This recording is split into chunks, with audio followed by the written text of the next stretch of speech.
Welcome to टिकलेज academy. आज के video में method of resolution and composition of forces ये टॉपिक का प्रॉब्लम नंबर 5 स्टडी करेंगे।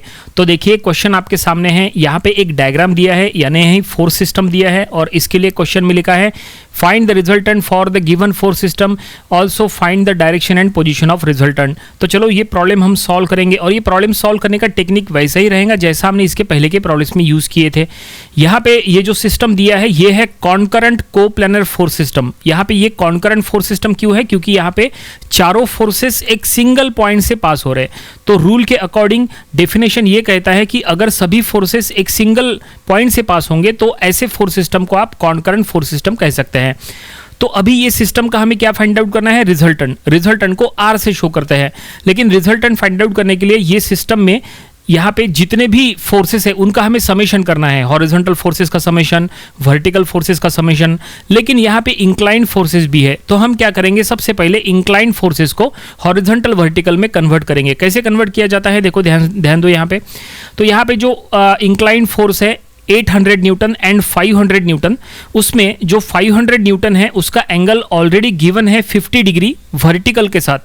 तो अगर 50 डिग्री वर्टिकल के साथ एंगल है तो हॉरिजॉन्टल के साथ हो जाएगा 40 डिग्री, क्योंकि 90 - 50 करने पर 40 बचता है।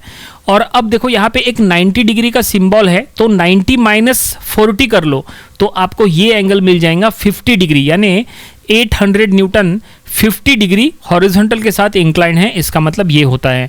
और अब यही एंगल्स का यूज करके हम ये दोनों इंक्लाइन फोर्सेस को रिजॉल्व करेंगे। इंक्लाइन फोर्स को रिजॉल्व करना यानी ही उसको दो पार्ट में डिवाइड करना। तो देखिए 800 न्यूटन जो इंक्लाइन फोर्स है उसको हम दो पार्ट में डिवाइड कर रहे हैं। 800 का डायरेक्शन आउटवर्ड है तो उसके दोनों कंपोनेंट्स का डायरेक्शन भी आउटवर्ड हो जाएगा। और अब ये दोनों कंपोनेंट्स का नाम क्या होगा? तो 800 का एंगल हॉरिजॉन्टली 50 डिग्री है तो हॉरिजॉन्टल कंपोनेंट हो जाएगा 800 cos 50 एंड वर्टिकल कंपोनेंट हो जाएगा 800 sin 50। तो इस तरह से हमने 800 न्यूटन जो इंक्लाइन फोर्स है उसको हमने दो पार्ट में डिवाइड कर लिए, ठीक है। और अब बिल्कुल इसी तरह से जो 500 न्यूटन का इंक्लाइन फोर्स है उसको भी हम दो पार्ट में डिवाइड करेंगे। अब चेक करो 500 न्यूटन का डायरेक्शन क्या है? ये डायरेक्शन इसका इनवर्ड है, यानी अंदर के तरफ टुवर्ड्स द सेंटर आ रहा है। तो जो उसके दोनों कंपोनेंट्स रहेंगे उनका डायरेक्शन भी इनवर्ड रहेगा, towards the centre, towards the point. Horizontal component हम लिख लेंगे 500 cos 40 एंड वर्टिकल कंपोनेंट हम लिख लेंगे 500 sin 40। हमने यहाँ पे 40 डिग्री एंगल का यूज किया है इसीलिए। तो फाइनली यहाँ ये पूरे फोर्स सिस्टम में जो दो इंक्लाइन फोर्सेस थे दोनों को हमने दो दो पार्ट में डिवाइड कर लिया है, यानी रिजॉल्व कर लिया है। और अब हमें ये सिस्टम का रिजल्टेंट फाइंड आउट करना है। तो चलो बताते हैं आपको पहले कि रिजल्टेंट का फार्मूला क्या होता है। रिजल्टेंट को आर से शो किया जाता है और रिजल्टेंट फाइंड आउट करने का फार्मूला देखो यहाँ पे हम लिख रहे हैं resultant R equal to under root of, under root के फॉर्म में होता है under root of summation of F of X square plus summation of F of Y square. ये फार्मूला होता है।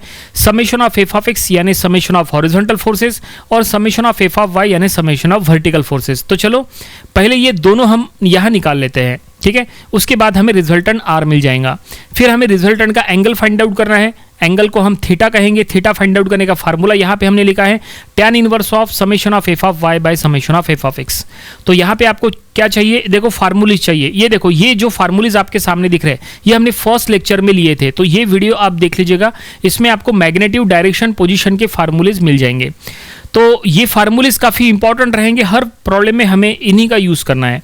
तो सबसे पहले हम फाइंड आउट करेंगे summation of F of X यानी समेशन ऑफ हॉरिजॉन्टल फोर्सेस। यहाँ पे जितने भी हॉरिजॉन्टल फोर्सेस है उनका समेशन करने का रूल है हॉरिजॉन्टली राइट साइड जाने वाले फोर्सेस प्लस राइट साइड जाने वाले प्लस, तो लेफ्ट साइड जाने वाले माइनस। तो 150 न्यूटन लेफ्ट साइड जा रहा है तो हमने लिखे माइनस। 800 cos 50 लेफ्ट साइड जा रहा है हमने वो भी लिखे माइनस।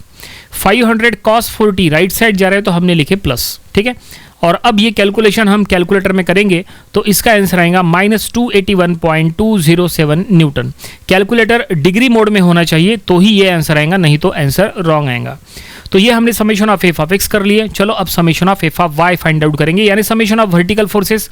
समेशन करने का रूल है वर्टिकली ऊपर जाने वाले फोर्सेस प्लस, तो नीचे आने वाले माइनस। 800 sin 50 ऊपर जा रहा है प्लस में लिखे, 500 sin 40 ऊपर जा रहा है प्लस में लिखे, 600 नीचे आ रहा है माइनस में लिखे। और अब ये कैलकुलेशन कैलकुलेटर में करेंगे, इसका आंसर आएगा 334.229 न्यूटन। कैलकुलेटर डिग्री मोड में होना चाहिए। तो फाइनली हमने summation of F of X and summation of F of Y दोनों फाइंड आउट कर लिए और अब ये दोनों वैल्यूज अंडर रूट वाले फार्मूले में पुट करो जो हमने फार्मूला आपको बताया है, R equal to under root of summation of F of X and summation of F of Y, दोनों का वैल्यू यहाँ हम पुट करेंगे। लेकिन एक बात का ध्यान रखो, माइनस यूज मत करना। देखो summation of F of X का आंसर माइनस था, निगेटिव का यहाँ यूज मत करो क्योंकि वैसे भी वहाँ स्क्वायर है तो माइनस का स्क्वायर प्लस होता है तो आंसर प्लस में ही आएगा। तो यहाँ पे रिजल्टेंट हमें मिल चुका है 436.791 न्यूटन, तो ये रिजल्टेंट का मैग्नीट्यूड हमें मिल चुका है। क्वेश्चन में लिखा था रिजल्टेंट का मैग्नीट्यूड, डायरेक्शन, पोजीशन तीनों फाइंड आउट करो, तो मैग्नीट्यूड मिल गया। और अब रिजल्टेंट का डायरेक्शन यानी थीटा, फार्मूला आपके सामने है, theta equal to tan inverse of F of Y by F of X, values put up करेंगे। यहाँ भी कोई भी वैल्यू निगेटिव में हो आपको यहाँ निगेटिव साइन शो नहीं करना है। क्यों? क्योंकि ये थीटा जो है ये डिटर्मिनेंट में है, तो आपको निगेटिव अगर लिखोगे तो भी आपको आंसर लिखते समय पॉजिटिव में ही लिखना है। थीटा मिल चुका है 49.924 डिग्री, ठीक है। एफ ऑफ एक्स का वैल्यू निगेटिव है लेकिन हमने लिखते समय थीटा जो फार्मूले में हमने जो वैल्यूज पुटअप किए वो पॉजिटिव में लिखे। आपको हमेशा पॉजिटिव में लिखना है, ध्यान में रखो, कोई भी आंसर निगेटिव में हो तो फाइनली हमने रिजल्टेंट का मैग्नीट्यूड और डायरेक्शन फाइंड आउट कर लिया है। इसको प्रॉपरली पहले सेट कर लेते हैं क्योंकि अब हमें पोजीशन यहाँ पे शो करना है। पोजीशन यानी क्या? रिजल्टेंट का वे ऑफ एक्शन। हमें ये पता करना है कि रिजल्टेंट जो हमने निकाले, ये जो रिजल्टेंट इंक्लाइन है उसका वे ऑफ एक्शन क्या है। तो उसके लिए रिजल्टेंट का क्वाड्रेंट चेक करो। क्वाड्रेंट कैसे चेक करना? रिजल्टेंट 4 में से कोई ना कोई एक क्वाड्रेंट में हो सकता है, तो क्वाड्रेंट कैसे पता करना? तो उसके लिए summation of F of X F of Y का जो आंसर आया है ना, उनका साइन चेक करो। देखो summation of F of X का आंसर निगेटिव में है, ठीक है। Summation of F of Y का आंसर पॉजिटिव में है। F of X negative, F of Y positive, यानी negative positive, negative positive, minus plus कौन से क्वाड्रेंट में होता है? देखो ये फार्मूलाज जो हमने लिखा के दिए उसमें देखो राइट साइड में पोजीशन वाले कॉलम में आपको दिख रहा है कि निगेटिव पॉजिटिव जो है वो सेकंड क्वाड्रेंट में होता है, यानी resultant lies in second quadrant, ऐसा हम बोल सकते हैं। यानी रिजल्टेंट का way of action second quadrant के अकॉर्डिंग रहेगा, ये कंफर्म है, ठीक है। बस यहाँ पे हमें अब स्टेटमेंट में लिखना है। नंबर ऑफ स्टूडेंट्स को हमने देखा है कि एग्जाम में जब भी वो ऐसा कोई प्रॉब्लम सॉल्व करते हैं तो वो स्टेटमेंट में नहीं लिखते, डायरेक्टली डायग्राम ड्रॉ कर लेते हैं सेकंड क्वाड्रेंट का। ऐसा मत करो, बस 2-3 लाइन ही तो लिखना है, ठीक है। तो आपको स्टेटमेंट में लिखना चाहिए। तो हमने यहाँ लिख रहे हैं since summation of F of X is negative and summation of F of Y is positive, therefore resultant lies in second quadrant. ये हमने लिखा। अब हमने लिखा तो है लेकिन अब इसका डायग्राम ड्रॉ करना पड़ेगा। एग्जाम में सिर्फ लिखने से काम नहीं चलेगा, आपको डायग्राम ड्रॉ करना पड़ेगा तो ही आपको फुल मार्क्स मिलेंगे। तो चलो सेकंड क्वाड्रेंट का डायग्राम ड्रॉ करेंगे। तो ये हमने बना दिए वाई एक्सिस और ये हमने बना दिए एक्स एक्सिस, ठीक है। X axis negative, Y axis positive, और इनके बीच में हमें रिजल्टेंट शो करना है। रिजल्टेंट 49.924 डिग्री से इंक्लाइन है, तो हम यहाँ पे इंक्लाइन रिजल्टेंट शो करेंगे आउटवर्ड डायरेक्शन के साथ। और ये आपको मेजरमेंट करके ड्रॉ करने की जरूरत नहीं है, ये डायग्राम जो है आप रफली ड्रॉ करेंगे तो चलता है। मतलब प्रोटेक्टर से वगैरह एंगल वगैरह मेजर करने की जरूरत नहीं है, आप इसको फ्री हैंड बनाओ तो भी चलता है, ठीक है। तो ये हमने रिजल्टेंट यहाँ पे शो किए। अब यहाँ पे जो भी वैल्यूज हमें पता है वो लिख लेंगे। सो आर का वैल्यू हमें पता है 436.791 न्यूटन, वो हम यहाँ लिख लेंगे। और थीटा यानी रिजल्टेंट कितना डिग्री से इंक्लाइन है वो भी हम यहाँ लिख लेंगे। थीटा 49.924 डिग्री, वो भी हम यहाँ शो करेंगे। और इस तरह से ये पोजीशन ये कंप्लीट हो जाएगा।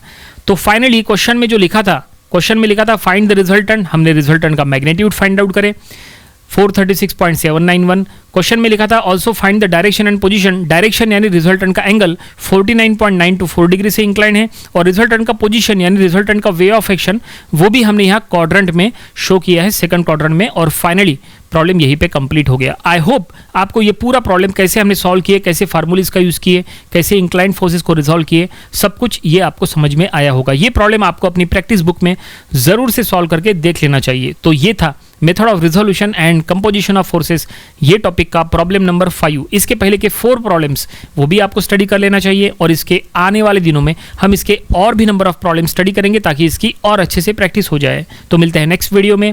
Thanks for watching this video.